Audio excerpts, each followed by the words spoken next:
নমস্কার, আমাদের চ্যানেলে আবার সবাইকে স্বাগত জানাই। WBCS এবং UPSC স্পেশাল আমাদের এই চ্যানেলে স্পেশালি বাংলা অপশনালের ক্লাস করানো হয়। আজকে আমরা যে ক্লাসটা করতে চলেছি সেটা WBCS এবং UPSC উভয়ের সিলেবাসেই রয়েছে এবং শুধুমাত্র WBCS এবং UPSC নয়, আমরা যেটা আজকে আলোচনা করব জীবনানন্দ দাশের শ্রেষ্ঠ কবিতা, সেটা অনেকের স্নাতক এবং স্নাতকোত্তর যারা পড়ছো তাদের ক্ষেত্রেও কিন্তু সমানভাবে গুরুত্বপূর্ণ। আমরা জীবনানন্দ দাশের শ্রেষ্ঠ কবিতার বিভিন্ন কবিতা নিয়ে আলোচনা করেছি, লাইন ভিত্তিক বিভিন্ন কবিতা নিয়ে আমরা আলোচনা আগের করে ফেলেছি, প্লেলিস্টে গিয়ে দেখে নিও। কিন্তু আমাদের যখন আমরা প্রশ্ন উত্তর করব তখন আমাদের কিছু কিছু গুরুত্বপূর্ণ কবিতাও পড়তে হবে। সিলেবাসে আমাদের এই পুরো বইটাই রয়েছে, সিলেবাসে আমাদের জীবনানন্দ দাশের শ্রেষ্ঠ কবিতা পুরো বইটাই রয়েছে, WBCS রয়েছে, UPSC-তেও রয়েছে এবং গ্র্যাজুয়েশন ও পোস্ট গ্র্যাজুয়েশনেও পুরো বইটাই থাকে। কিন্তু এই পুরো বইটা থেকে কিছু কিছু গুরুত্বপূর্ণ কাব্যগ্রন্থ এবং কিছু কিছু গুরুত্বপূর্ণ কবিতা আমাদের কিন্তু আলাদাভাবে গুরুত্ব সহকারে পড়তে হয়। তো সেই রকমই আমরা এই সেগমেন্টটা এবার শুরু করছি, যেখানে জীবনানন্দ দাশের শ্রেষ্ঠ কবিতা এই বইটা থেকে যে যে ইম্পর্টেন্ট কবিতাগুলো আমাদের আলাদা করে পড়তে হবে, গুরুত্ব সহকারে পড়তে হবে এবং এখান থেকে প্রশ্ন উত্তর তৈরি করতে হবে, সেই কবিতাগুলো আমরা লাইন ভিত্তিক আলোচনা করব, পড়ব, বুঝবো এবং এখান থেকে কি ধরনের প্রশ্ন আসতে পারে সেটাও আলোচনা করব। ঠিক আছে, তাহলে আজকে আমরা যেটা শুরু করব, আজকে এই সেগমেন্টের প্রথম ক্লাস, আজকে আমরা শুরু করব 8 বছর আগের একদিন কবিতা থেকে। 8 বছর আগের একদিন কবিতা আমরা জানি মহাপৃথিবী কাব্যগ্রন্থের অন্তর্গত। মহাপৃথিবী কাব্যগ্রন্থ 1944 সালে প্রকাশিত।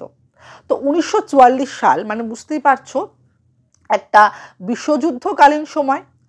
এই যে দ্বিতীয় বিশ্বযুদ্ধকালীন সময়, সেখানে যে মানুষের মধ্যেকার যে দোলাচলতা, সেখানে মানুষের যে ভাবনা, মানুষের মধ্যে যে অবসাদগ্রস্ত স্বভাব, নৈতিকতার অধঃপতন, এই সব কিছু নিয়ে এবং অবশ্যই পরাধীনতার গ্লানি, তার সাথে সাথে স্বাধীনতার হাতছানি এবং সাধারণ মধ্যবিত্ত মানুষের মধ্যে পাওয়া না পাওয়ার একটা দ্বন্দ্ব, সব মিলেমিশে কিন্তু মানুষের মধ্যে এমন একটা পরিস্থিতির সৃষ্টি হয়েছে যেটা পারিপার্শ্বিক যুদ্ধকালীন পরিস্থিতির সাথে সাথে মানুষের মানসিক যুদ্ধকালীন পরিস্থিতির সামিল হয়েছে।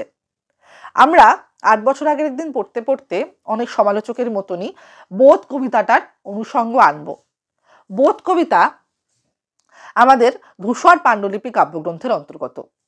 তো অনেকে বলেন যে বোধ কবিতা হচ্ছে গিয়ে 8 বছর আগের একদিন কবিতার অগ্রজ বা পূর্ববর্তী।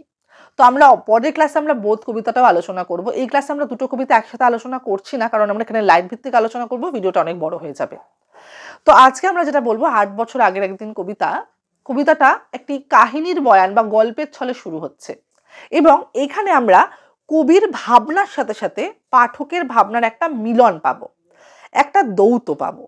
এখানে কোথাও না কোথাও এই যে এক ব্যক্তির কথা বলা হচ্ছে, এই ব্যক্তি, এই যে ব্যক্তির বয়ান, এই 8 বছর আগের একদিনে যে কি কাহিনী ঘটেছিল সেটা কবির মুখ থেকে যেমন আমরা দেখতে পাবো, যেমন কিন্তু কবিতাটা প্রথমে আমরা দেখতে পাবো একটা প্রথম পুরুষের রচনা। তারপরে এই প্রথম পুরুষ ধীরে ধীরে উত্তম পুরুষে কিভাবে পর্যবসিত হচ্ছে, এই কাহিনী কিভাবে এগিয়ে চলেছে এবং এই কাহিনীর মধ্য থেকে তৎকালীন সামাজিকতা, তৎকালীন ভাবনা এবং তার সাথে সাথে মানুষের মনস্তত্ত্ব কিভাবে এক হয়ে যাচ্ছে তা আমরা এই কবিতার মাধ্যমে জানতে পারবো। তাহলে শুরু করছি জীবনানন্দ দাশের 8 বছর আগের একদিন। কবিতাটা আমরা পড়ছি, যাদের কাছে বইটা আছে তারা সাথে নিয়ে বইটা পড়ো এবং অনেক সময় অনলাইনে PDF-ও অ্যাভেলেবেল রয়েছে, তোমরা চাইলে আমি PDF-টা লিঙ্কে দিয়ে দেবো। কবিতাটা মানে জীবনানন্দ দাশের শ্রেষ্ঠ কবিতার বইয়ের যে PDF লিঙ্ক আছে সেটা আমি দিয়ে দেবো, সেখান থেকে তোমরা দেখতে পারো। তাহলে শুরু করছি। 8 বছর আগের একদিন। শোনা গেল লাশ কাটা ঘরে নিয়ে গেছে তারে, কাল রাতে ফাল্গুনের রাতের আধারে, যখন গিয়েছে ডুবে পঞ্চমীর চাঁদ, মরিবার হলো তার স্বাদ। প্রথম এই স্ট্যান্ডাটা যদি ভালো করে তোমরা বুঝতে পারো, কবিতাটা একেবারে সহজ হয়ে যাবে। এই প্রথম স্ট্যান্ডার মধ্যে যেন পুরো সারমর্ম নিহিত রয়েছে কবিতাটার। দেখো, শোনা গেল লাশ কাটা ঘরে নিয়ে গেছে তারে, তাহলে শোনা গেল, কবির একটা কাহিনীর বয়ান শুরু হচ্ছে। কবি যেন কোনো একটা খবর পেয়েছেন, একজনকে লাশ কাটা ঘরে নিয়ে যাওয়া হয়েছে। লাশ কাটা ঘরে কাকে নিয়ে যাওয়া হয়? মৃতদেহকে নিয়ে যাওয়া হয়। তো একটা মৃতদেহকে নিয়ে যাওয়া হয়েছে। কখন নিয়ে যাওয়া হয়েছে, সময়টা কি, প্রেক্ষাপটটা কি? কাল রাতে। এবং তিনি একেবারে স্পেসিফিকলি বলছেন কবে? ফাল্গুনের রাতের আধারে, যখন গিয়েছে ডুবে পঞ্চমীর চাঁদ। ফাল্গুন মাস শুনলেই আমরা বসন্তের কথা মনে পড়ে। বসন্ত আনন্দকালীন একটা মাস, বসন্ত মিলনের মাস। শীতের রুক্ষতা কাটিয়ে প্রকৃতি যেন সেজে ওঠে নতুনভাবে। নতুন সবুজ পাতা গজায় গাছে, মানুষের দেহেও নতুন কোষের সঞ্চার ঘটে এই ফাল্গুন মাসে বা বসন্তকালে। এই ফাল্গুন মাসের মধ্যেও, এই আনন্দঘন পরিবেশের মধ্যেও মানুষ যখন একা হয়, তখন এই ফাল্গুনের মধ্যেও যেন আধার নেমে আসে। যে মানুষ পৃথিবী ছেড়ে চলে গেছে, আত্মহননের পথ বেছে নিয়েছে, তার কাছে ফাল্গুন মাসের আধার নেমে এসছে। এবং যখন গিয়েছে ডুবে পঞ্চমীর চাঁদ, এই যে চাঁদ, চাঁদের প্রসঙ্গ আর একবারই কবিতাতে আসবে। চাঁদ কথাটা মাথায় আসলেই আমাদের মনের মধ্যে মাথার মধ্যে একটা ছবি ভেসে ওঠে, একটি পূর্ণ অবয়ব চাঁদের ছবি। কিন্তু এখানে পঞ্চমীর চাঁদের কথা বলছে। পঞ্চমীর চাঁদ ক্ষীণ, পঞ্চমীর চাঁদ খুব বেশি দেখা যায় না, খুব আলোও কম দেয়, তাই তো? ক্ষীণ একটা চাঁদ, সেই চাঁদও ডুবে গেছে, অর্থাৎ ক্ষীণ আলোর আভাসও নেই আর। চাঁদ যে পূর্ণতার, স্নিগ্ধতার, আলোর প্রতীক, সেই আলো যেন মুছে গেছে সেই মানুষটির, সেই ব্যক্তিটির জীবন থেকে। মরিবার হলো তার স্বাদ। দেখো, মরবার কি কারো স্বাদ হতে পারে? কেউ কি স্বাদ করে মৃত্যুটাকে বেছে নেয়? শখ হতে পারে মৃত্যুর? তো এখানেই বলছে স্বাদ করে সে মরছে। তার মানে তার মৃত্যুটা কোনো অসহায়তায় মৃত্যু বা কি বল বিভীষিকতায় মৃত্যু নয়, সে মৃত্যুটাকে বেছে নিয়েছে, সে আত্মহননের পথটাকে বেছে নিয়েছে। বধূ শুয়েছিল পাশে, শিশুটিও ছিল, প্রেম ছিল, আশা ছিল, জ্যোৎস্নায় তবু সে দেখিল কোন ভূত, ঘুম কেন ভেঙে গেল তার। অর্থাৎ এবার কবি প্রশ্ন করছেন যে সে যে আত্মহনন বেছে নিল, তার জীবনের কারণ কি হতে পারে, এই যে আত্মহননের কারণ কি হতে পারে। তো কারণ হিসেবে প্রথমে তিনি বলতে চাইছেন যে তার তো বধূ ছিল, তার সন্তান ছিল, তার প্রেম ছিল, আশা ছিল, তাও তার যে জ্যোৎস্নাময় এই পৃথিবীতে তার মানুষের জীবনে কি দরকার হয়? প্রেম, ভালোবাসা, সম্পর্ক, তাই দরকার হয় তো বেঁচে থাকার জন্য, ভালো থাকার জন্য। তো সেগুলো সবই ছিল, তার জীবনে জ্যোৎস্না ছিল। কিন্তু এই জ্যোৎস্নার মধ্যেই, আলোর মধ্যে সে দেখলো কোন ভূত। ভূত দেখা মানে মানুষের জীবনে ভূত দেখলে যেমন হঠাৎ করে মানুষ ভুলভাল কাজ করে, সেটাই বলছে যে এই জ্যোৎস্না আলোকিত পৃথিবীতে এই সবকিছু থাকা সত্ত্বেও তার কি এমন হলো যে আত্মহননের পথ সে বেছে নিল? ঘুম কেন ভেঙে গেল তার, প্রশ্ন করছেন। এবং পরের লাইনেই তিনি বলছেন, অথবা হয়নি ঘুম বহুকাল, লাশ কাটা ঘরে শুয়ে ঘুমায় এবার।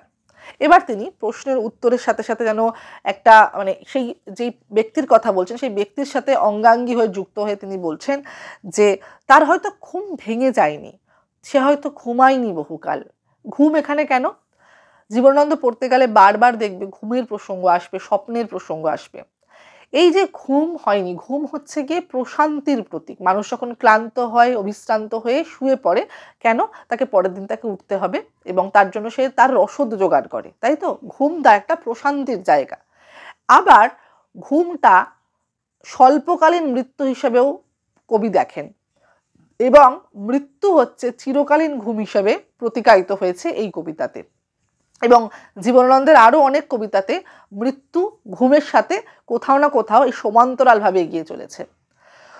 তো তাই তিনি বলছেন যে এই ঘুম চেয়েছিল বুঝি, তাহলে তার হয়তো প্রশান্তি, তার হয়তো জীবনে শান্তির অভাব ছিল, ঘুম হয়নি বহুকাল, তাই সেই চিরকালীন নিদ্রাটাকে সে বেছে নিল। রক্ত ফেনা মাখা মুখে মড়কের ইঁদুরের মতো ঘাড় গুজি। সে বলছে যে এই মৃত্যুটা, এই ঘুমটাই কি সে চেয়েছিল? এইটাই কি তার শান্তির পথ? এখন যে সে ইঁদুরের মতো শুয়ে রয়েছে, মৃত্যুটাকে বেছে নিয়েছে। এবং ইঁদুরের মতো, কিরকম ইঁদুরের মতো? মড়কের ইঁদুর। মড়ক লাগলে কি হয়, যে মানুষের সাথে সাথে বহু কীটপতঙ্গ, মনুষ্যতর জীব তো মারা যায়। এবং কিসের অভাবে মারা যায়? মারা যায় ক্ষুধার তাড়নায়, খাদ্যের অভাবে মারা যায়।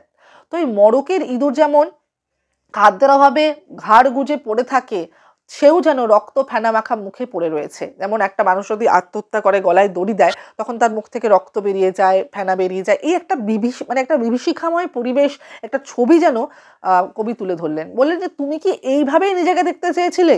এই মৃত্যুটাই কি তুমি চেয়েছিলে? আধার ঘুজির বুকে ঘুমায় এবার, কোনোদিন জাগিবে না আর। এই যে মানুষ, এই যে ঘুমের কথা কেন বলে? মানুষ ঘুমায় এটা ভেবে যে পরের দিন তাকে উঠবে, সে উঠবে, জেগে উঠবে। কিন্তু সে এই যে ঘুমটাকে বেছে নিয়েছে, চিরকালীন যে নিদ্রাকে সে বেছে নিয়েছে, তারপর সে আর জাগবে না। সে আধার ঘুঁটির মধ্যে, এই দমবন্ধকার একটি ছোট্ট পরিবেশের মধ্যে, সে ঘুপচির মধ্যে সে শুয়ে রয়েছে। সে তাই বারবার প্রশ্ন করছেন কবি যে তুমি কি এই মৃত্যুটাই, এই প্রশান্তিটাই চেয়েছিলে, এই চিরকালীন নিদ্রাটাই চেয়েছিলে, এখন তুমি কি শান্ত হয়ে গেছো?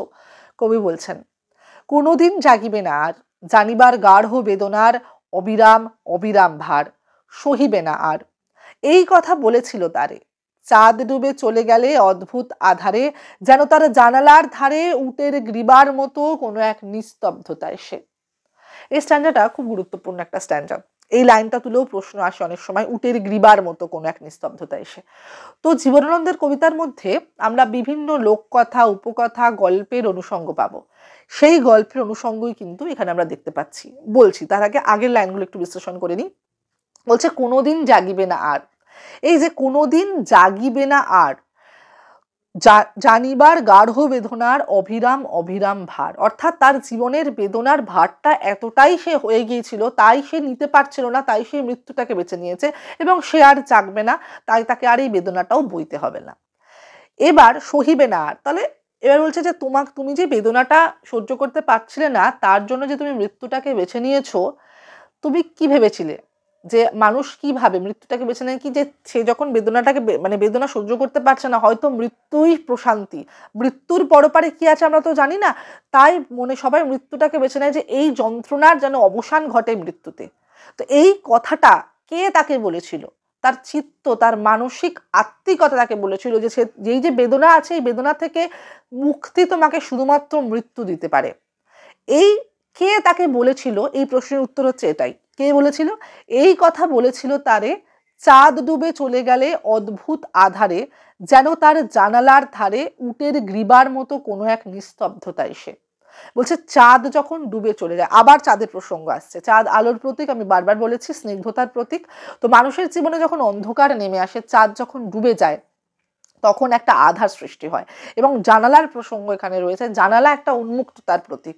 একটা বদ্ধ ঘরের মধ্যে একটা জানালা হচ্ছে উন্মুক্ততার প্রতীক। সেই উন্মুক্ত বাতায়নে এসে, সেই জানালায় এসে যখন নিস্তব্ধতা উটের গ্রীবার মতো এগিয়ে আসে। এবার উটের গ্রীবা কি, এই কাহিনীটা আবার একটু চলে আসি। এখানে একটা প্রচলিত কাহিনী আছে যে একটি তাঁবুতে একজন ব্যক্তি ঝড় ঝঞ্ঝা থেকে বাঁচবার জন্য, নিজেকে প্রোটেক্ট করার জন্য সেই তাঁবুতে বসেছিল এবং তাঁবুটার মধ্যে একটা উটের গ্রীবা, একটা উট প্রবেশ করে, শুধুমাত্র উটের গ্রীবা বা উটের গলাটা প্রবেশ করে। উটটা দেখেছো তো, উট কেমন হয়, উটের গলাটা আলাদাভাবে একটু এগিয়ে থাকে, অল্প একটুখানি মাথাটা এগিয়ে দিয়েছিল এবং সে ভেবেছিল ঠিক আছে, অল্প একটু শুধুমাত্র মাথাটাই তো এগিয়েছে, সে থাক, কোনো অসুবিধা নেই। কিন্তু সেই উটের গ্রীবা আস্তে আস্তে, সেই উটের গ্রীবা শুধু না থেকে সম্পূর্ণ উটটাই কি করলো, সেই তাঁবুতে জুড়ে গেল এবং সেই মানুষটাই বাইরে চলে গেল ঝড়ঝঞ্ঝার মধ্যে। তো এটি একটি প্রতিকায়িত গল্প। এই গল্পের মাধ্যমে কি বোঝাতে চেয়েছে, যে আমাদের জীবনে নিস্তব্ধতা আসে, আমাদের জীবনে অন্ধকার আসে, উটের গ্রীবার মতোই আসে, একটি ছোট্ট পদক্ষেপেই আসে। আমাদের মনে হয় যে এ হয়তো কিছু করতে পারবে না, কিন্তু এই যে যদি এটাই কিন্তু একটা বড় আকার ধারণ করে যদি আমরা এটাকে প্রাধান্য দিই। আমরা যদি এই নিস্তব্ধতা, এই অন্ধকারটাকে প্রাধান্য না দিই, অর্থাৎ আমরা যদি তাঁবুর মধ্যেই ঢুকতে না দিই, তাহলে সে ঢুকতে পারবে না এবং সে আমাদেরকে বার করতে পারবে না, আমাদের জীবন থেকে আমাদের অন্ধকার আলোকে বার করতে পারবে না, অন্ধকারে নিমজ্জিত করতে পারবে না। এই উটের গ্রীবার মতো নিস্তব্ধতাটাকেই কিন্তু আমাদেরকে কি করতে হবে, বুঝতে হবে যে এই নিস্তব্ধতাটাকে কিন্তু, এই অন্ধকারটাকে কিন্তু বাড়তে দিলে চলবে না। এবার পরেরখানে বলছেন যে তবুও তো পেঁচা জাগে, গলিত স্থবির ব্যাং আরো 2 মুহূর্তের ভিক্ষা মাগে, আরেকটি প্রভাতের ইশারায় অনুমেয় উষ্ণ অনুরাগে। এবার দেখো বলছে যে অন্ধকার তো রয়েছে, এই যে নিস্তব্ধতাটা এলো, উটের গ্রীবার মতো তোমার জীবনে এসেছে, অন্ধকার এসেছে, কিন্তু এই অন্ধকারের মধ্যেও যে জেগে থাকে, যে শিকার করে, যার জীবন বেঁচে থাকে অন্ধকারের মধ্যে, সে হলো পেঁচা। পেঁচা তো জেগে থাকে অন্ধকারের মধ্যে, তবুও তো পেঁচা জাগে। গলিত স্থবির ব্যাং, এই যে একটা গলিত ব্যাং, যে হয়তো আমরা জানি যে ধরো কোনো বর্ষাকালীন সময়ের মধ্যে কোনো ব্যাং চাপা পড়ে গেছে, মানুষের পায়ে পিষ্ট হয়েছে, সে গলিত, সে স্থবির, সে নড়তে পারছে না, তাও সে মৃত্যু চায় না, তাও সে কি বলছে 2 মুহূর্তের ভিক্ষা মাগে, তাও সে জীবনের জয়গান করে। আরেকটি প্রভাতের ইশারায় অনুমেয় উষ্ণ অনুরাগে। এই যে অনুমেয় শব্দটা অনুমান থেকে এসেছে, অর্থাৎ আমরা যে রাত্রে ঘুমাই সকালে তো আমরা অনুমান করি যে আমরা উঠবো, আমরা জাগবো, সকালের উষ্ণ প্রভাত আমাদের কপালে আসবে, কপালে ছোঁয়া দেবে, তাই তো? এই উষ্ণ অনুরাগ অনুমান করি আমরা। এই যে বেঁচে থাকাটাই তো আমাদের পুরোটাই অনুমান। তো এই অনুমানের তাগিদেই কিন্তু সেই স্খলিত স্থবির ব্যাঙ বেঁচে থাকার ভিক্ষা চায়, দু মুহূর্ত দু দণ্ডের, সে জীবনকে সেলিব্রেট করে। তো তোমার মধ্যে এমন কি হলো যে তুমি অন্ধকারটাকে এতটাই নিমজ্জিত হয়ে গেলে যে তুমি দেখো তাদের কথা ভাবো। বারবার জীবনানন্দ না প্রকৃতির কাছে ফিরে যায়। বারবার তিনি বলেন যে মানুষ যত প্রকৃতির কাছে থাকবে, মানুষের একাকিত্বের মোক্ষম জবাব হলো প্রকৃতি। মানুষ যত প্রকৃতির থেকে দূরে চলে যায়, মানুষের মধ্যে থেকে মানবিকতাটাও তত দূরে সরে গেছে। তাই আমরা বোধ কবিতাতেও দেখবো যে বারবার তিনি প্রকৃতির কথা বলছেন, বারবার তিনি কর্মের কথা বলছেন, কর্মে ফেরার কথা বলছেন, উদ্যমের কথা বলছেন। এখানেও তাই। এবং যখন আমরা বোধ কবিতা আলোচনা করবো তখনও 8 বছর আগের একদিনের অনুষঙ্গ আসবে। এখানে আমরা বোধ কবিতা নিয়ে খুব বেশি আলোচনা করছি না, কিন্তু বোধ কবিতা যখন আমরা পড়বো তখন 8 বছর আগের একদিন নিয়ে একটু আলোচনা করতে হবে। তাই আগে 8 বছর আগের একদিনটা পড়িয়ে নিচ্ছি, ঠিক আছে? তাই তিনি বলছেন যে আরেকটি প্রভাতের ইশারায় সবাই কিন্তু বেঁচে থাকতে চায়, জীবনের কথা বলে। যারা পেঁচা, যারা স্খলিত স্থবির ব্যাঙ, মনুষ্যতর জীব, তারাও বেঁচে থাকতে চায়। তুমি কেন মৃত্যু বেছে নিলে? টের পাই যূথচারী আধারের গাঢ় নিরুদ্দেশ্যে, চারিদিকে মশারির ক্ষমাহীন বিরুদ্ধতা, মশা তার অন্ধকার সংগ্রামে জেগে থেকে জীবনের স্রোত ভালোবেসে। অর্থাৎ মশা, কীট পতঙ্গ তারাও জীবনের স্রোত ভালোবাসছে, তারাও বেঁচে থাকতে চাইছে। এই যে মশারির ক্ষমাহীন বিরুদ্ধতা, দেখো মানুষ নিজেদেরকে মশার থেকে বাঁচানোর জন্য মশারির মধ্যে নিজেকে আবদ্ধ করে নেয়। আমরা নিজেকে প্রোটেক্ট করার জন্য মশারি টাঙাই, তাই তো? কিন্তু মশার জন্য সেটা একটা বাধা, সেটা একটা ব্যারিয়ার। তার জীবনযাপনের জন্য যেটা প্রয়োজন, যে রসদটা প্রয়োজন, সেটা মশারির এপারে থাকে। মশারির বিরুদ্ধতা সত্ত্বেও সে কিন্তু সংগ্রাম করে, সে বেঁচে থাকে ফাঁক ফোকর খোঁজে, তাই তো? তো এটাই তিনি বলছেন যে তার জীবনেও বাধা রয়েছে, একটা ছোট্ট কীটের জীবনেও বাধা রয়েছে, তাও কিন্তু সে জীবনটাকে বেছে নেয়। রক্ত ক্লেদ বসা থেকে রৌদ্রে ফের উড়ে যায় মাছি, সোনালি রোদের ঢেউয়ে উড়ন্ত কীটের খেলা কত দেখিয়াছি। ঘনিষ্ঠ আকাশ যেন, যেন কোনো বিকীর্ণ জীবন, অধিকার করে আছে ইহাদের মন। দুরন্ত শিশুর হাতে ফড়িংয়ের ঘন শিহরণ, মরণের সাথে লড়িয়াছে। এবার তিনি আলোর কথা বলছেন। এবার তিনি বলছেন যে তুমি কি এগুলো দেখোনি? যে ব্যক্তিটি মারা গেছেন তার সাথে যেন একটা কথোপকথন চলছে। এবার কিন্তু আমরা দেখছি উত্তম পুরুষে চলে আসছে কবি, এবং সে বলছেন তিনি দেখিয়াছি, আমি দেখেছি। অর্থাৎ তিনি বলছেন যে একটা যেন কথোপকথন চলছে। এই কথোপকথনে সেই মৃত ব্যক্তিটার সাথে বলছেন তিনি কবি যে তুমি এগুলো দেখোনি? যে পৃথিবীর প্রকৃতি এত সুন্দর, এই এত রক্ত ক্লেদ, এই উচ্ছিষ্ট থেকেও মাছি উড়ে যায়, জীবনের কথা বলে। এই যে মাছির উড়ে যাওয়া, এটা জীবনের কথা। এই যে উড়ান, এই উড়ান কিন্তু জীবনের কথা বলে, এই উড়ান পজিটিভিটির কথা বলে। সোনালি রোদের কথা বলছে, সোনালি রোদের ঢেউয়ে উড়ন্ত কীটের খেলা কত দেখিয়াছি। ঘনিষ্ঠ আকাশ যেন, বলছে দুরন্ত শিশুর হাতে ফড়িংয়ের ঘন শিহরণ মরণের সাথে লড়িয়াছে। দেখো কত সুন্দর সুন্দর ছোট ছোট অনুষঙ্গ, এবং কত মানে আমাদের ফ্যামিলিয়ার মনে হয়, খুব পরিচিত এগুলো আমাদের দৃষ্টি, মানে খুব সুন্দর একটা, মানে এত দারুণভাবে অনুষঙ্গগুলো আসে না, উপমাগুলো ব্যবহার করেন জীবনানন্দ, তাই জীবনানন্দ হয়েছেন। খুব মানে আমরা তো দেখেছি যে শিশুরা খেলা করে ফড়িং নিয়ে, ফড়িং নিয়ে খেলা করে, ফড়িং যেন ছটফট ছটফট করে বেঁচে থাকতে চায়, মরণের সাথে লড়ে, তাই তো? এই অনুষঙ্গগুলো বারবার জীবনানন্দ বলেছেন। এই যে এই 8 বছর আগের একদিনের মধ্যে বারবার কিন্তু জীবনানন্দ আলোর কথা বলেছেন, আলোর দিশা দেখিয়েছেন, কিন্তু অন্ধকারকে অস্বীকার করে নয়। সেটা আমরা পরে আসছি। অসত্যের শাখা না, তারপরে তিনি বলছেন যে চাঁদ ডুবে গেলে পর প্রধান আধারে তুমি অসত্যের কাছে এই গাছা দড়ি হাতে গিয়েছিল তবু একা একা। যে জীবন ফড়িংয়ের দোয়েলের মানুষের সাথে তার হয় না কো দেখা, এই জেনে। এই যে তিনি বলছেন, আগের কবিতাতেও আমরা দেখব যে সহজ মানুষের কথা তিনি বলছেন। রবীন্দ্রনাথও বারবার বলেছেন যে সহজ হওয়াটাই সব থেকে কঠিন ব্যাপার। এই যে সহজ জিনিসগুলো, যে একটা কীটের বেঁচে থাকা, একটা মনুষ্যতর জীবের বেঁচে থাকা, এগুলো যত সহজ, এই পাখিদের, এই দোয়েলের, এই ফড়িংয়ের জীবনের যে সহজতা, যে সরলতা, সেটা মানুষের জীবন থেকে কোথাও না কোথাও দূরে সরে গেছে। মানুষের সাথে তার হয় না তো দেখা, তাই সে হয়তো ছুটে যায়। মানুষের জীবন থেকে সরলতা চলে গেছে বলেই হয়তো সে মৃত্যুটাকে বেছে নিয়েছে। কিন্তু যখন সে মৃত্যুটাকে বেছে নিল, তখন কি সেই প্রকৃতির রূপ দেখতে পারলো না? এই প্রকৃতিকে তাকে প্রতিবাদ করলো না? এই প্রতিবাদ কি বলছে যে তোমার কি এই প্রকৃতিকে দেখে তোমার কি সেটা মনে হলো না যে এরা যদি বেঁচে থাকতে পারে, এরা যদি টিকে থাকতে পারে, তাহলে তুমি মৃত্যুটাকে বেছে নিচ্ছ কেন?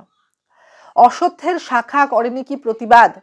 জোনাকির ভিড় এসে সোনালি ফুলের স্নিগ্ধ ঝাঁকে করেনি কি মাখামাখি? থুরথুরে অন্ধ পেঁচা এসে বলেনি কি বুড়ি চাঁদ গেছে বুঝি বেনু জলে ভেসে? চমৎকার, ধরা যাক দু একটা ইঁদুর এবার। জানায়নি পেঁচা এসে তুমুল গাঢ় সমাচার? তাই বলছেন যে অশ্বত্থ গাছ কি স্থবির, সে একটা জায়গা থেকে নড়তে পারে না। বছরের পর বছর, তার প্রচুর আয়ু, সে বছরের পর বছর যুগের পর যুগ ধরে একই জায়গায় থেকে যায়, তাও সে টিকে থাকে। প্রচুর যুগ দেখে, প্রচুর মানুষ দেখে, তাও সে টিকে থাকে। তা অশ্বত্থের শাখায় যখন তুমি আত্মহত্যা করতে গেলে, আত্মহননের পথটা বেছে নিলে, তখন তার শাখা কি প্রতিবাদ করেনি? সে কি নিজের কথা বলেনি? তাকে কি তুমি দেখোনি যে সে বছরের পর বছর স্থবির হয়েও একটা জায়গায় দাঁড়িয়ে রয়েছে? তারপর বলছে যে জোনাকির ভিড়ে সে সোনালি ফুলের স্নিগ্ধ ঝাঁকে করেনি কি মাখামাখি? জোনাকির ছোট্ট আলো যেমন অন্ধকারকে, ঘুটঘুটে অন্ধকারকে ছোট্ট আলো যেমন আলোকিত করে তোলে, সেই জোনাকি যেন সেই আলোর প্রতীক, সেই আশার প্রতীক। সেই আশা, সেই জোনাকির মতো ছোট্ট ক্ষীণ আলো কি তোমার জীবনে ছিল না? থুরথুরে অন্ধ পেঁচা এসে বলেনি কি বুড়ি চাঁদ গেছে বুঝি বেনু জলে ভেসে? বলছে পেঁচা, আবার প্যাঁচার অনুষঙ্গ আসছে। কিন্তু এই প্যাঁচা কি থুরথুরে, সে বৃদ্ধ, সে অশীতিপর, কিন্তু সেও বেঁচে থাকতে চায়। সে অন্ধকার চায়, কারণ তার অন্ধকারই বেঁচে থাকার রসদ। সে শিকার করে অন্ধকারে, সে দিনের বেলা দেখতে পায় না। তাই সে বলছে চমৎকার, চাঁদ ডুবে গেছে, এবার তাহলে আমি শিকার করব, এবার আমি বেঁচে থাকব। এই যে বেঁচে থাকার তাগিদের কথা বারবার জীবনানন্দ বলছেন, প্রকৃতির মধ্যে থেকে অনুষঙ্গ নিয়ে এসে, উদাহরণ নিয়ে এসে তিনি বারবার বলতে চাইছেন, মানুষদের চোখে আঙ্গুল দিয়ে দেখাতে চাইছেন যে প্রকৃতির প্রচুর জায়গায়, শুধুমাত্র মানুষ না, প্রকৃতির মধ্যেও মানুষের জীবনে, প্রকৃতির মধ্যেও জীবের জীবনে অন্ধকার আসে, কিন্তু তারাও কিন্তু বারবার কিন্তু আলোর পথের দিশারি। জীবনের এই স্বাদ সুপক্ক জবের ঘ্রাণ হেমন্তের বিকেলে তোমার অসহ্য বোধ হলো? মর্গে কি হৃদয় জুড়লো? মর্গে গুমোটে থ্যাতা ইঁদুরের মতো রক্তমাখা ঠোঁটে? বলছে যে তুমি যে মৃত্যুটাকে বেছে নিয়েছো, মৃত্যুর পরে কি তুমি শান্তিতে আছো? এই মর্গে, এই গুমোটে তোমার কি এই শান্তি, এই প্রশান্তি কি তুমি চেয়েছিলে? তোমার জীবনে কি জীবনের এই স্বাদ, এই যে জবের ঘ্রাণ হেমন্তের বিকেলের কথা, এগুলো সৃষ্টির কথা বলে, এগুলো বেঁচে থাকার কথা বলে। তো এইগুলো কি তোমাকে ছুতে পারেনি? জীবনের স্বাদ কি তোমায় ছুতে পারেনি? যে তুমি এখন যে মৃত্যুটাকে বেছে নিলে, গুমটের মধ্যে যে তুমি একদম নিথর হয়ে পড়ে রয়েছো, এটাই কি তুমি চেয়েছিলে? এই বারবার যেন প্রশ্নগুলো একটা কোথাও না কোথাও উত্তরেরই সামিল। বারবার যেন জীবনানন্দ জীবনের আভাস দিতে চাইছেন। যে মানুষ পরিশ্রান্ত, যে মানুষ ক্লান্ত, যে মানুষ গিভ আপ করে দিয়েছে, জীবন থেকে জীবন পরিত্যাগ করে দিয়েছে, চলে গেছে বা করতে চাইছে, পাঠকের কাছে যেন এই কথাগুলো যেন একটা জীবনদায়ী ঔষধের মতো। ঠিক আছে, বারবার তিনি যেন বলছেন যে প্রকৃতিতে ফিরে দেখো, তোমার জীবনে শুধুমাত্র অন্ধকার নেই, প্রকৃতিতে অন্ধকার রয়েছে, কিন্তু তার সাথে সাথে আলোও রয়েছে। আলোটাকে আমাদের বেছে নিতে হবে। শোনো, তবুও মৃতের গল্প কোনো নারীর প্রণয়ে ব্যর্থ হয় নাই। বিবাহিত জীবনের স্বাদ কোথাও রাখেনি কোনো খাদ। সময়ের উদ্বর্তনে উঠে এসে বধূ মধু আর মননের মধু দিয়েছে জানিতে। এবার বলছেন যে তাহলে এই মৃতের যে গল্পটা আমি বলছি, এই মৃতের কারণ কি হতে পারে, মৃত্যুর কারণ কি হতে পারে? তোমার কি, সে কি প্রণয়ে ব্যর্থ হয়েছিল? না, সে প্রণয়ে ব্যর্থ হয়নি। তার বধূ ছিল, তার সুন্দর বিবাহিত জীবন ছিল, এবং প্রথমে আমরা দেখেছি তার শিশুও ছিল। তার বিবাহিত জীবন ছিল, তার শিশু ছিল, তার পরিবার ছিল। একটা মানুষের বেঁচে থাকার জন্য যে সম্পর্কের প্রয়োজনীয়তা হয়, যে পরিবারের প্রয়োজনীয়তা হয়, সেটা তার ছিল। তার বিবাহিত জীবন কি অশান্তির ছিল? না, বিবাহিত জীবন অশান্তিরও ছিল না, সেটাও খুব সুন্দর ছিল। হাড়হাবাতের গ্লানি বেদনার শীতে জীবন কোনোদিন কেঁপে ওঠে নাই, তাই লাশ কাটা ঘরে চিত হয়ে শুয়ে আছে টেবিলের পরে। হাড়হাবাতের গ্লানি মানে ক্ষুধার তাড়নায় কি তার কষ্ট হয়েছে? সে কি শীতের তাড়নায় কেঁপেছে? তার কি এই যে পার্থিব জাগতিক যে কষ্টগুলো সে কি পেয়েছে? না, সেটা পায়নি। তাও সে লাশ কাটা ঘরে চিত হয়ে শুয়ে রয়েছে টেবিলের পরে। জানি, তবু জানি, নারীর হৃদয় প্রেম শিশু গৃহ নয় সবখানি। অর্থ নয়, কীর্তি নয়, সচ্ছলতা নয়, আরও এক বিপন্ন বিস্ময় আমাদের অন্তর্গত রক্তের ভিতর খেলা করে, আমাদের ক্লান্ত করে, ক্লান্ত করে। এবার যেন জীবনানন্দ একটু শান্ত হয়ে যে মৃত ব্যক্তি তার হয়ে কথা বলছেন। এবার বলছেন যে এত প্রশ্ন করার পরেও বলছেন যে তিনি, যে আমি জানি শুধুমাত্র গৃহ, নারীর হৃদয়, শুধুমাত্র অন্নবস্ত্র, বাসস্থান, বংশবিস্তার এটাই সব কিছু নয়। তাছাড়াও মানুষের মানসিক একটা সত্তার টানাপোড়েন দেখা দেয়, মানুষ ক্লান্ত হয়। এই যে ইঁদুর দৌড়, মানুষ প্রতিনিয়ত ইঁদুর দৌড় একটা অ্যাচিভমেন্টের পেছনে দৌড়ে যাচ্ছে, তার ফলে মানুষের মধ্যে যে ক্লান্তি আসে, সেই ক্লান্তির কথা আমরা বোধ কবিতাতেও দেখব। সেই ক্লান্তি মানুষকে ক্লান্ত করছে, ভিতর থেকে একেবারে নিঃশেষিত করছে। তাই বলছে কি, আরও এক অর্থ নয়, কীর্তি নয়। মানুষ অর্থের পেছনে দৌড়াচ্ছে, কীর্তির পেছনে দৌড়াচ্ছে, কিন্তু এগুলো সব পাওয়ার পরেও মানুষের মধ্যে একটা যেন ক্লান্তি আসে, মানুষ যেন আর পারে না। এই যে বিপন্ন বিস্ময় আমাদের অন্তর্গত রক্তের ভেতর খেলা করছে, আমাদের ক্লান্ত করছে, সেই ক্লান্তির থেকে শান্ত হওয়ার জন্য, সেই ক্লান্তির থেকে রেহাই পাওয়ার জন্য মানুষ মৃত্যুকে বেছে নেয়। এই অবসাদগ্রস্ততার কথা কিন্তু জীবনানন্দ বোধ কবিতাতেও বলেছেন এবং এখানেও বলছেন। এই অবসাদগ্রস্ততা এই এখনকার দিনে দাঁড়িয়ে ভীষণভাবে প্রাসঙ্গিক, এবং তৎকালীন যে আন্তর্জাতিক যুদ্ধক্ষেত্র, সেই যুদ্ধ শুধুমাত্র পারিপার্শ্বিক যুদ্ধ নয়, সেই যুদ্ধ যেন মানুষের মনের মধ্যেও তৈরি হয়েছিল, পারিপার্শ্বিক যুদ্ধ যেন মানুষের মননে গ্রথিত হয়েছিল। সেই যুদ্ধ এখনও চলছে, প্রতিনিয়ত মানুষ মানুষের সাথে যুদ্ধ করে চলছে, মানুষের অস্তিত্বের লড়াই মানুষেরও যন্ত্রে পরিণত। এবং এখনও এই 8 বছর আগের দিন কবিতা এতটাই প্রাসঙ্গিক যে মানুষের মধ্যে আমরা জানি না অবসাদগ্রস্ততা এখন কতটা প্রাসঙ্গিক, এখন মানুষ কতটা আত্মহত্যা প্রবণ। আমরা যত আধুনিক সমাজে যাব, যত সভ্যতার বয়স বাড়বে, তত মানুষ একা হবে, মানুষের ব্যক্তি স্বাতন্ত্র্য যত এগিয়ে আসবে, মানুষ তত একা হবে। এই যে একাকিত্ব বোধ, লোনলিনেস অ্যান্ড সলিটারিনেস, এই দুটোর মধ্যেকার যে এই ক্ষীণ রেখা, সেটা কিন্তু আধুনিকতার বাড়ার সাথে সাথে সেটা কিন্তু আস্তে আস্তে মুছে যাচ্ছে এবং মানুষ ভীষণভাবে একা হয়ে পড়ছে, এবং এই একাকিত্বের মধ্যেই অবসাদগ্রস্ততা দানা বাঁধছে। এই অবসাদগ্রস্ততার পিছনে যে মনস্তাত্ত্বিক কারণ, সেটা কিন্তু জীবনানন্দ এই কবিতার মধ্যে তখনই দেখিয়ে দিয়েছেন, এবং এখনও সেটা কিন্তু ভীষণভাবে প্রাসঙ্গিক।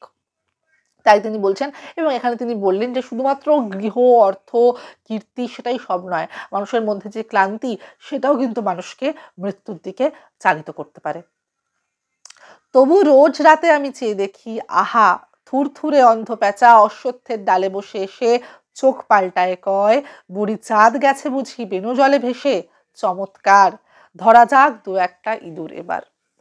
দেখো, কথাগুলো কিন্তু এত সুন্দর, এবং জীবনানন্দের কবিতা পড়তে গেলে আমাদের ছবি ভেসে ওঠে বারবার। আমরা বলি না, এটা চিত্রকল্প, একটা অসামান্য একটা ছবি, কথার যেন ছবি আঁকেন তিনি, কথার ছবির আঁকাতে কিন্তু ভীষণভাবে পারদর্শী জীবনানন্দ। এবং এখানে তিনি বলছেন যেন, কিন্তু এত সত্ত্বেও এই কথাটা তিনি মেনে নিচ্ছেন, অন্ধকারের বিপন্ন বিস্ময়ের কথা তিনি মেনে নিচ্ছেন, সময়ের অসুখের কথা তিনি মেনে নিচ্ছেন, কিন্তু তাও তিনি বলছেন, তাও কিন্তু থুরথুরে অন্ধ প্যাঁচা জাগে। সে যে বেঁচে থাকতে চায়, বৃদ্ধ অশীতিপর হয়েও বেঁচে থাকতে চায়, সে আবার বলে যে না, অন্ধকার হয়েছে, আবার আমি শিকার করতে চাই, চমৎকার, ধরা যাক 2-1টা ইঁদুর এবার। এবার আমরা একটু একেবারে শেষে চলে এসেছি কবিতাটার। হে প্রগাঢ় পিতামহী, আজও চমৎকার, আমিও তোমার মতো বুড়ো হব, বুড়ি চাঁদটারে আমি করে দেব কালিদহে বেনু জলে পার, আমরা দুজনে মিলে শূন্য করে চলে যাব প্রচুর ভাড়ার। এই প্যাঁচা এবং কবি যেন একাত্ম হয়ে পড়েছেন। এই যে বৃদ্ধ, এই যে অশীতিপর প্যাঁচা, এটা মানুষেরও একটা বৈশিষ্ট্য। মানুষের জীবন একটা সময় আপনি আপই শেষ হয়ে যাবে, নিঃশেষিত হয়ে যাবে, তখন মৃত্যু আপনি আপই তাকে কিন্তু নিয়ে চলে যাবে। তোমাকে মৃত্যুকে বেছে নেওয়ার প্রয়োজনীয়তা পড়বে না, মৃত্যুই তোমাকে বেছে নেবে। তো ততক্ষণ পর্যন্ত তুমি কেন মৃত্যুকে বেছে নিচ্ছ? তাই তিনি বলছেন যে আজও চমৎকার, তুমিও চলে যাবো, প্যাঁচাকে বলছে যে তুমিও চলে যাবে, আমিও চলে যাব। আবার সেই ব্যক্তিকেও কিন্তু সে বলছে যে তুমি যদি থাকতে তাহলে তোমার কিন্তু এই নিঃশেষিত জীবন একটা সময় মৃত্যু তোমাকে বেছে নিতে তুমি চলেই যেতে, কিন্তু তোমার মধ্যেকার যে পোটেনশিয়াল ছিল, তুমি যে জিনিসগুলো করতে পারতে সেই জিনিসগুলো না করে দিয়ে তুমি মাঝ রাস্তায় পথ ছেড়ে চলে গেলে, তুমি হেরে গেলে। কিন্তু এই হেরে যাওয়ার কথা কিন্তু জীবনানন্দ বলেন না।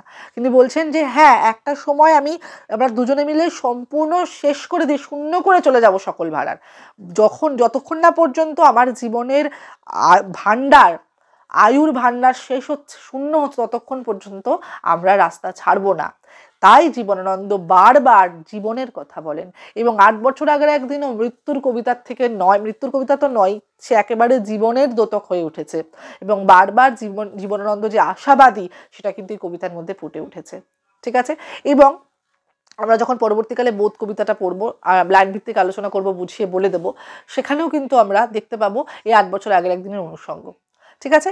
এখান থেকে কি ধরনের প্রশ্ন আসতে পারে? 8 বছর আগের একদিনে জীবনানন্দের যে কাব্যিক চেতনা, তার যে দর্শন, এটা নিয়ে আসতে পারে, কবিতা ভিত্তিক প্রশ্ন আসতে পারে। এবং বোধ কবিতার সাথে একসাথে অনেক সময় প্রশ্ন আসে। এবং জীবনানন্দের মৃত্যু চেতনা এবং জীবন চেতনা, এই দুটো একসাথে যে পরস্পরের পরিপূরক কিভাবে, সেটাও আসতে পারে। ঠিক আছে। তো এই ধরনের প্রশ্ন অবশ্যই তোমরা তৈরি করো। কবিতাটা আশা করি বুঝতে পেরেছো। যদি কোনো কিছু বুঝতে অসুবিধা হয় অবশ্যই আমাকে কমেন্ট বক্সে জানাও। এই জীবনানন্দ দাশের শ্রেষ্ঠ কবিতা থেকে আর কোন কবিতাটা তোমরা চাইছো যে আমি লাইন ভিত্তিক আলোচনা করি, সেটাও আমাকে কমেন্ট বক্সে জানাও। আলোচনা কেমন লাগলো জানাতে ভুলো না। ভিডিওটা ভালো লাগলে লাইক করো। আর অবশ্যই এটি খুব গুরুত্বপূর্ণ একটি ভিডিও, এবং সবার সাথে কিন্তু অবশ্যই শেয়ার করে নিও। দেখা হচ্ছে পরের ভিডিওতে। নমস্কার।